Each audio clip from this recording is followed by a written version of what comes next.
kahramanımız dünyasını değişir. Zevinler, ben 6 yıldır bilirsiniz şehit meslerin, yani şehit ataların yanındayım, hamınız beni tanıyorsunuz. Yardımın en kahraman kəntlerinden biri bak bu Zevin kəndi. 5 şehit vermiştir. Ben səhv eləmirəmsə. Biri de geldi.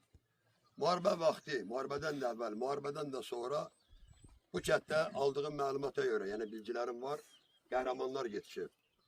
20'den 30'dan yukarı mahılar var, gizirler var, polkovnikler var bu Zevin kendinden.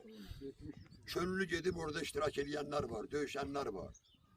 Yani Zevin cemaati, təkcə bu Miriş kardeşime bu itkisi baş vermeyip, Miriş kardeş, Allah sana sabır versin.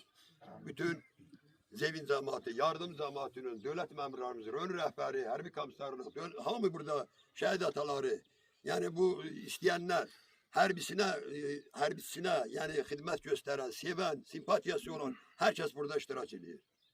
Yani bunu bilirsiniz ki təkcə Zevin deyil, yardım cemaati, önümüzün rehberi de buradadır. Muharebe vakti de bizle burada rehber işleyip, görüp gözüyle görüp, muharebenin gedişatı vaktinde de arka cephede olanları da, vuruşan vaxtları da görüp ki, iştirak deyilip, her birinin yanında da durup, mənəvi dayak da olup, ancak yardımcı cemaati həmişə dövlətinə, dövlətçiliyinə, onu göndərə, indi Ali Başkomandana, dövlətinə sadiqdir.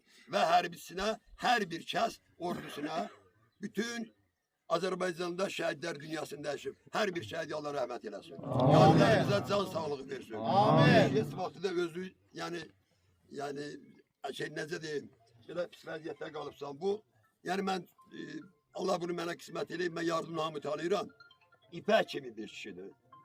Mənim ipək kimi, yani belə çox sadə, qəlbi təmiz, din imanlı, necə deyim, belə dindirməyəndə danışmayan bir şəxsdir. İndi həyatı heç kimi sığırtalamaq olmur. Çox mən danışmayayım burada, ilk sözü hamımızın məsləhəti.